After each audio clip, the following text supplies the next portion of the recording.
भारत की राजनीति में एक बड़ा सवाल हर किसी के मन में है, आखिर बीजेपी लगातार इतनी बड़ी सफलता कैसे हासिल कर रही है। कैसे बीजेपी और उसके गठबंधन एनडीए की सरकारें देश के इतने बड़े हिस्से तक पहुंच गईं। हालिया रिपोर्ट्स के अनुसार 2026 में पश्चिम बंगाल और असम के चुनावी नतीजों के बाद बीजेपी लेड एनडीए 21 राज्यों और केंद्र शासित प्रदेशों में सत्ता में है और लगभग 72% भारतीय आबादी पर उसका शासन है।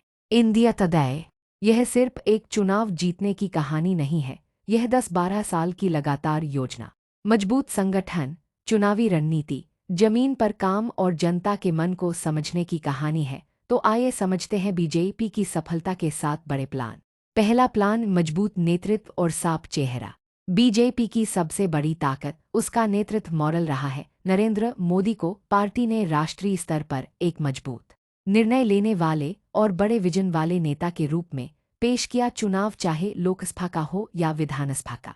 बीजेपी अक्सर अपने प्रचार में केंद्र की योजनाओं, राष्ट्रीय सुरक्षा, विकास और नेतृत्व की मजबूती को सामने रखती है। इससे मतदाता को यह संदेश जाता है कि पार्टी के पास साफ दिशा है।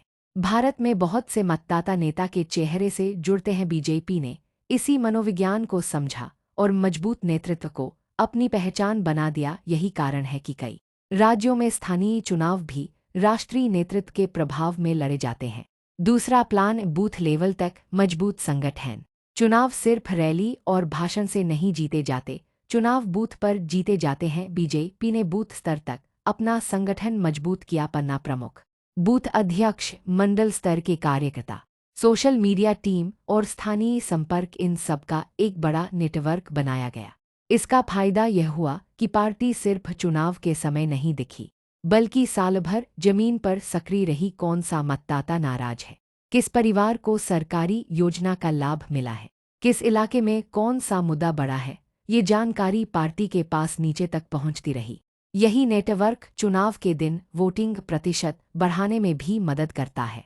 तीसरा प्लान, लाभार्थी वर्ग पर सीधी पकड़। बीजेपी की रणनीति में सरकारी योजनाओं का बड़ा योगदान रहा है। मुफ्त राशन, उज्ज्वला गैस, प्रधानमंत्री आवास, आयुष्मान भारत, किसान सम्मान निधि, जल जीवन मिशन जैसी योजनाओं ने करोड़ों परिवारों को सीधे प्रभावित किया। बीजेपी ने इन योजनाओं को सिर्फ सरकारी घोषणा नहीं रहने दिया, बल्कि उन्हें राजनीतिक संदेश में बदला। मतदाता को यह महसूस कराया गया कि उसे जो लाभ मिला है वह सीधे सरकार की नीति का परिणाम है। इससे लाभार्थी वोट बैंक बना। इसमें गरीब, महिलाएं, किसान, ग्रामीण परिवार और छोटे शहरों के लोग शामिल हुए। यह वर्ग कई राज्यों में निर्णायक साबित हुआ। चौथा प्लान, राष्ट्रवाद और पहचान की राजनीति।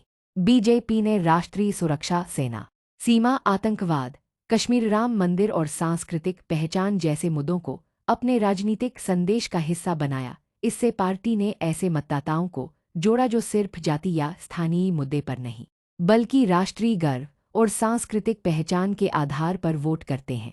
राम मंदिर का मुद्दा हो, काशी का विकास हो या राष्ट्रहित की बात, बीजेपी ने इन विषयों को भावनात्मक तरीके से जनता तक पहुंचाया। इससे पार्टी को एक वैचारिक आधार मिला जो कई बार सामान्य चुनावी वादों से ज्यादा असरदार साबित हुआ।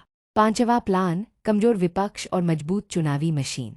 बीजेपी की सफलता का एक बड़ा कारण विपक्ष की कमजोरी भी है। कई राज्यों में विपक्ष बिखरा हुआ दिखता है, कहीं कांग्रेस कमजोर है, कहीं क्षेत्रीय दलों में अंदरूनी कलह है और कहीं विपक्ष के पास स्पष्ट नेतृत्व नहीं है।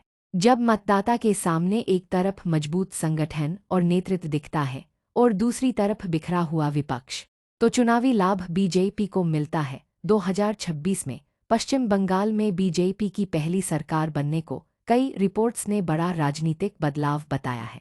द इकोनॉमिक टाइम्स, बीजेपी ने विपक्ष की कमजोरियों को पहचान कर उन्हें अपने प्रचार में भी इस्तेमाल किया। भ्रष्टाचार, परिवारवाद, कमजोर नेतृत्व और विकास की कमी जैसे मुद्दे बार बार उठाए गए।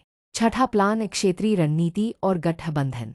बीजेपी हर राज्य में एक जैसा संदेश नहीं देती। उत्तर प्रदेश, गुजरात, असम, बंगाल, महाराष्ट्र, ओडिशा या दक्षिण भारत, हर जगह पार्टी अलग रणनीति बनाती है। जहां पार्टी खुद मजबूत है वहां सीधा मुकाबला करती है, जहां क्षेत्रीय दल प्रभावी हैं वहां गठबंधन बनाती है। बीजेपी ने सोशल मीडिया, वीडियो, व्हाट्सएप, छोटे क्लिप, भाषण, इन्फोग्राफिक्स और डिजिटल प्रचार का बहुत प्रभावी इस्तेमाल किया। Thank you for watching my video.